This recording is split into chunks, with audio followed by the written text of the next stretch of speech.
On today's episode, I talk about the latest movie trailers that came out this week and also talk about a little bit of Star Wars news as well. So sit back, relax, and I'll talk about it after the intro.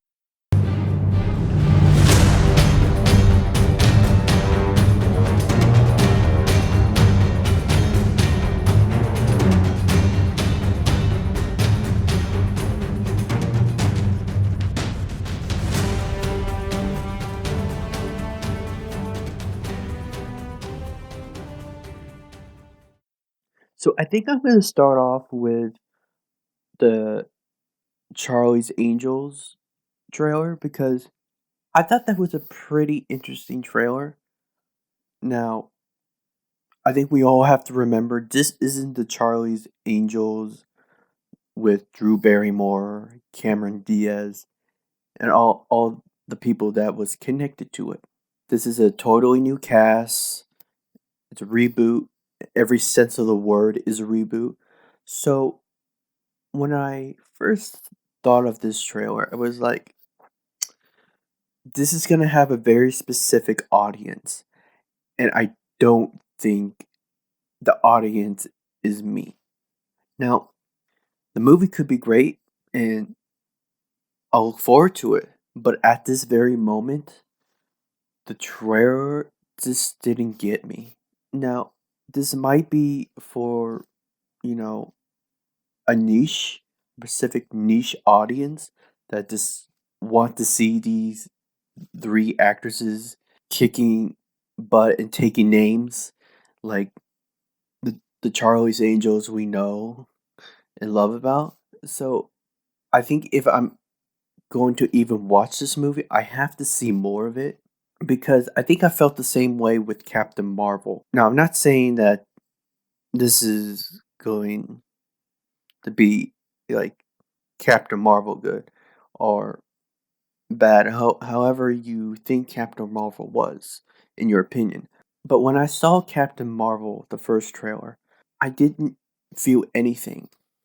I was like, okay, that was a trailer. And obviously, in the Captain Marvel side, they were trying to hide and be secretive about her origin and her journey throughout the movie. But as more trailers got released for Captain Marvel, I just didn't feel that excitement. I mean, there was some cool stuff in that second trailer of Captain Marvel, but when I saw the full product, I was like, for some reason, I just needed something more. Maybe it was how they written Captain Marvel. I don't know. I really don't. Because my take on Captain Marvel as a movie is the same take I have for her in the comic books. She's okay. Yes, I know she's powerful. Yes, she's probably one of the top 5 most powerful characters in the comic books. Might be even 10. If so, in going into what Kevin Feige said that this is going to be like their Superman, I think they just did a subpar okay job at just creating the character because if you're going to give powers on the level of Superman, you gotta have great character development. You have to make us care for the person, Carol Danvers. And I don't think that we got that, in my opinion. I just felt it was okay. So going back to Charlie's Angels trailer, I just didn't feel a wow factor. I just didn't feel like it was for me at this very moment. Now, they could put a second trailer, and I'll come back on here and say, okay, I'm going to see this movie. I'm excited for this movie because I am all for Charlie's Angels. I think Charlie's Angels, when it was on TV, was fantastic. When I was little, when I watched it on TV, I really enjoyed it. Because how can you not like beautiful women kicking butt? That's awesome. I love the concept of Charlie's Angels. So like I said, at this very moment, I'm not really excited for the movie. I'm still at the same position I was when there was a new Charlie's Angels movie being announced, and it's a reboot. So, this is what I'll say. I'm not excited for it, but I'm not gonna pass judgment on it because I have not seen a trailer, at least a second trailer, in the full product. We cannot make a judge on that until they give that to us. So that's my take on the first trailer from Charlie's Angels. Now, on the second trailer, we got Hobbs and Shaw, and that was surely an entertaining trailer, to say the least. Uh, when I look at this movie, and when I see this trailer, they're going balls to the wall, throwing everything that they can at us, because this is gonna be like action on superhero steroids. I mean, you got the villain going through a bus and surviving. You got cars going under trucks. And you got the Rock holding a helicopter like it's a balloon. I mean, that's crazy. And you know, I don't know how I'm gonna react to this movie.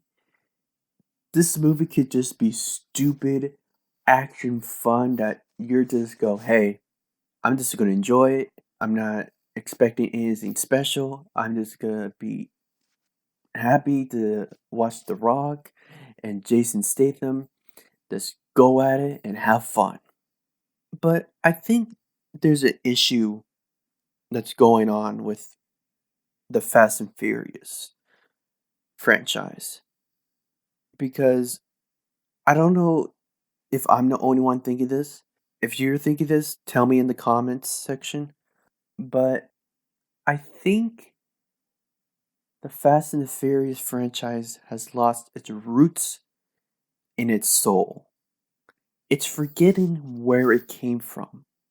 Because if we all go back to the first Fast and Furious, it was all about the cars, all about the ladies, you know, and it was very simple.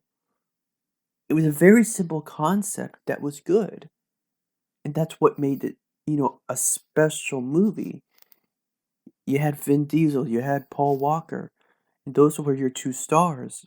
And you followed uh Paul Walker's character in that movie. And it was just a tremendous movie, in my opinion. And it really made it resurgence, actually, in Fast and Furious 4. And I know everyone says, like, it made its comeback in Fast and Furious 5, but to me, I really like Fast and Furious 4. I think that's such a wonderful movie. They're really coming back. I know it didn't make as much money as 5, but it just had that feeling of coming back to, you know, what they came from. And obviously you had like 6 and 7. 7 was really the moneymaker of the whole franchise. I believe it made $1 billion, I'm not sure. I think it's partially because of the Paul Walker death, so tragically.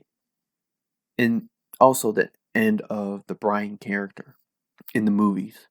But I think after 7, I'm starting to feel that they're getting away from what made them special, and it's turning into more superhero-ish. You're trying to become like superheroes. Because I think the reason why it wasn't such a big deal, because there was always doing like big stunts with cars and stuff. But I think it was also grounded. They always found a way to keep it grounded. Now, it might be the Paul Walker character that kept the groundedness of the franchise. And maybe you can say he was the soul of that franchise. Because you had The Rock, you had Vin Diesel, you had all these bigger than life characters, but at the end of the day, Paul Walker's character kept the franchise on the ground. It always made sure that character made sure the franchise stuck the landing when it was going bonkers and so big.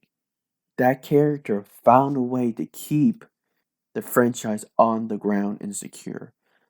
Now, I don't know what Fast and Furious 9 is going to bring us because there's only going to be a couple more movies of the Fast and Furious movies. There's only going to make Fast and Furious 10 and they're done.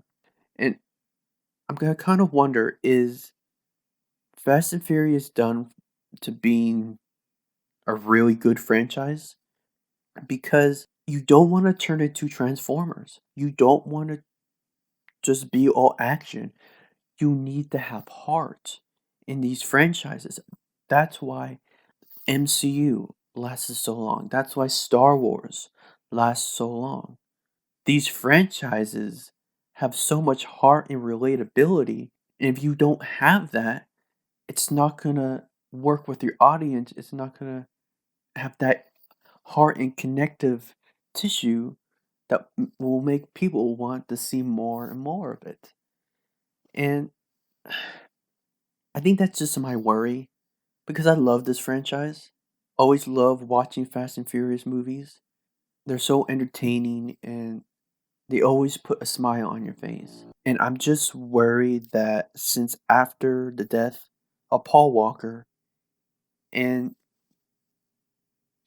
even, shutting the door on the Brian character in the universe, does that mean it's the end of the franchise of putting out good movies? Because I'm seeing a trend with the last Fast and Furious movie, Hobbs and Shaw. I'm seeing a trend that I'm just not feeling the heart in it anymore. Yeah, they say it's all about family, but you have to feel it. And I just thought Brian was the connective tissue of all of that. So, man, I don't know. I mean, we're gonna have to wait and see what Fast and Furious 9 and eventually what Fast and Furious 10 does and ends this whole franchise. So, I think that's gonna be interesting to see. But I'm very interested what do you have to say. So put it in the comment section and say, are you excited for these two trailers? Are you worried about the Fast and Furious franchise? Are you worried that they're not going to put out good caliber movies, that they're just gonna give out action with no heart and no soul? So tell me, give me your opinion, give me your feedback. So to the next topic, which is Star Wars. So I think a week ago, this was announced that Lucasfilm will not be going to San Diego Comic Con this year. Now, they didn't really announce that they were going to Comic Con, but it was heavily rumored with good sources and around the whole Comic Con and building it up that they would be there. And sources said that they just don't believe that they could do something special for the Comic Con people that are there. So I thought that's kind of disappointing because you could have done something. You could have released images. You could have gotten interviews. You could have give a little nuggets about what can we expect in December. Could have got the whole cast together and for one last time. But it seems to me that they're going to do something really, really special at D23. Whatever they're going to announce, whatever they're going to show at D23, I don't know. Could be footage, could be images, could be sizzle reel of somewhere in the movie that they show at D23. because the Star Wars panel is gonna have the longest panel on Saturday on D23 in August. So I think if you think of it in the long run, it's a good decision that they made because everyone is pulling out of Hall H. I mean, Sony, Universal, Warner Brothers is going to be there. They're just not going to have a Hall H panel of showing what's down the line. They're not going to show any movie footage or trailers or anything like that. The only one major is going to be in Hall H is Marvel Studios.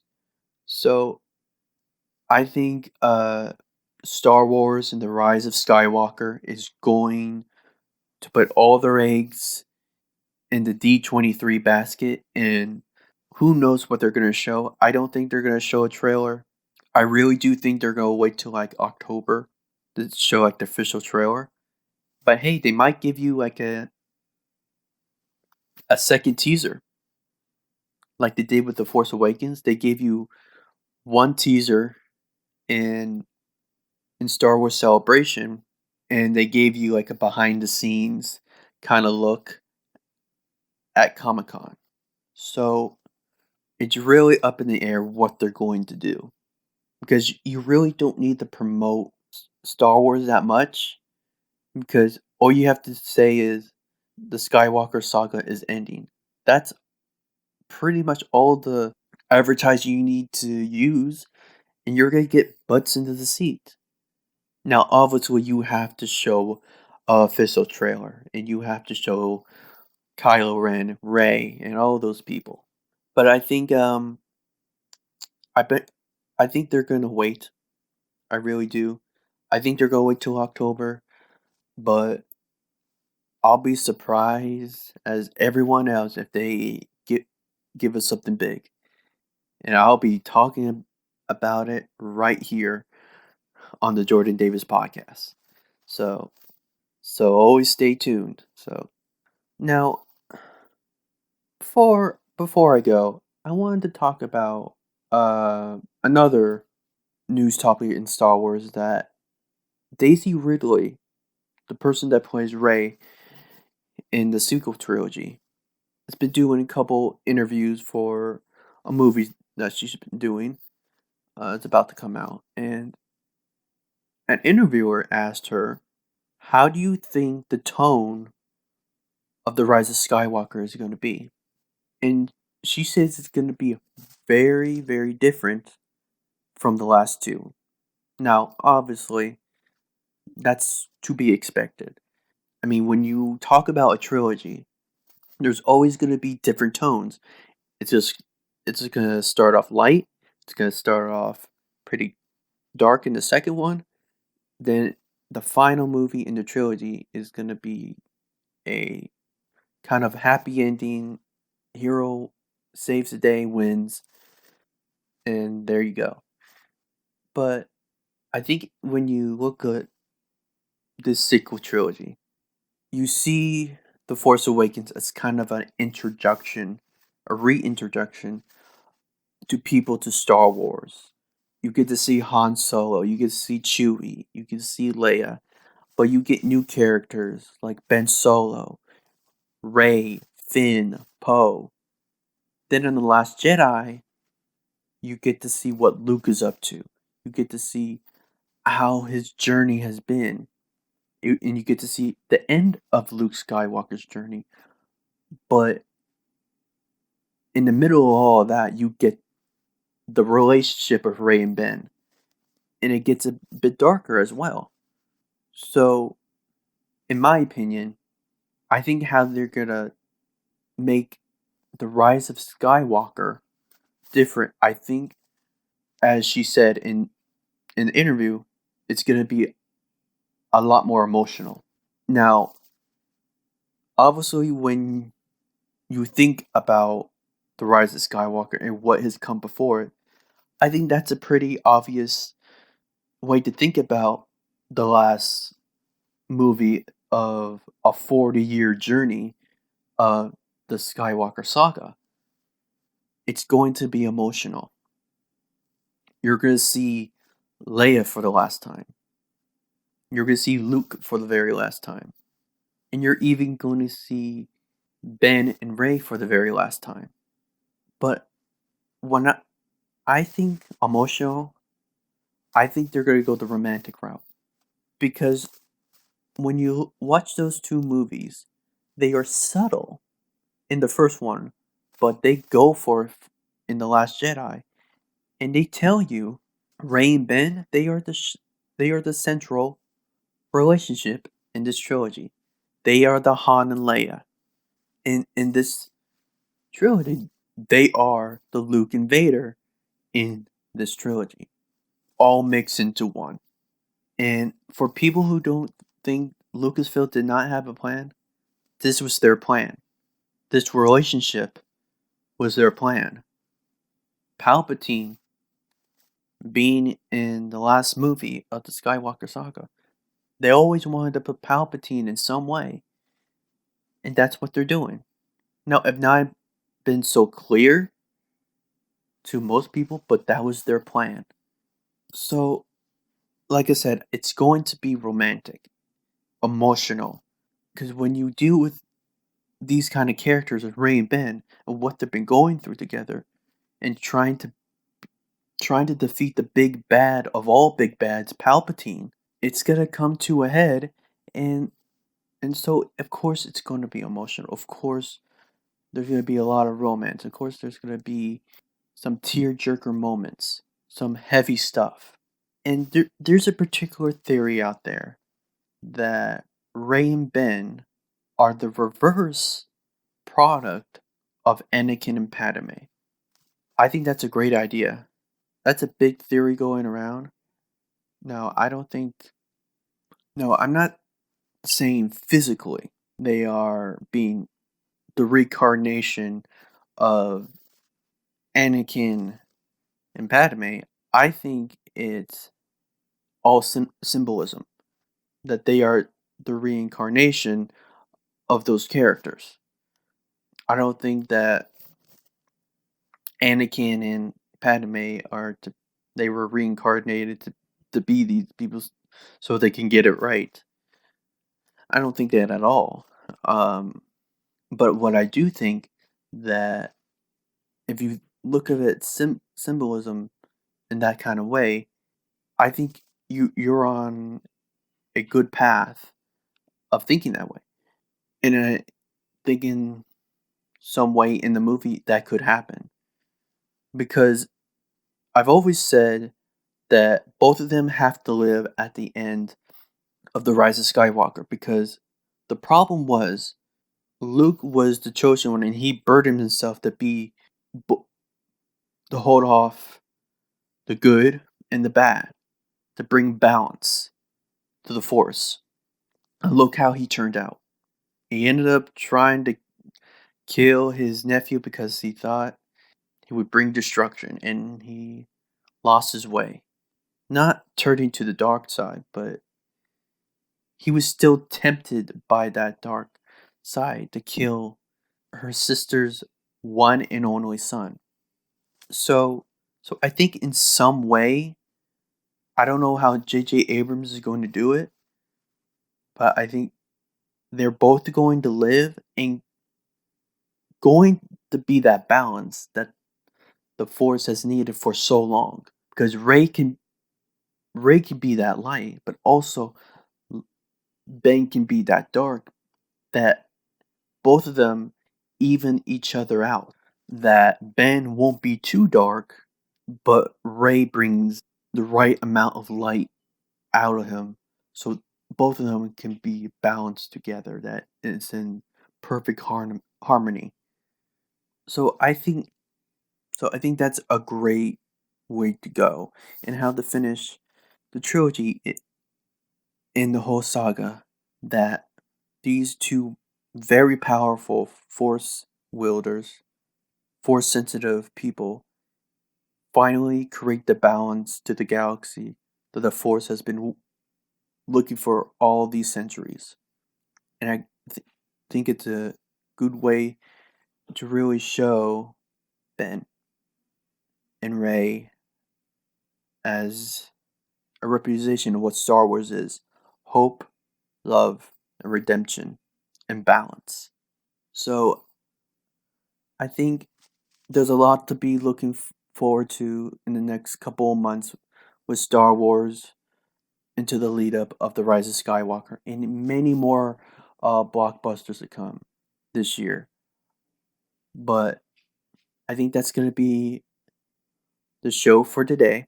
But I like to point out that I'm going to be putting out a Far From Home review, and a couple of weeks later, I'll be putting out a Spider Man Far From Home spoiler discussion. Now, I'm going to talk about what happened in the movie and what could this mean, what happens in the movie in Phase 4 and beyond. So, look out for that because I'm going to be discussing a lot of Spider Man the next couple of weeks. So, yeah, thank you for listening to the Jordan Davis podcast, and I hope you have a great and wonderful day, and I'll see you and talk to you soon.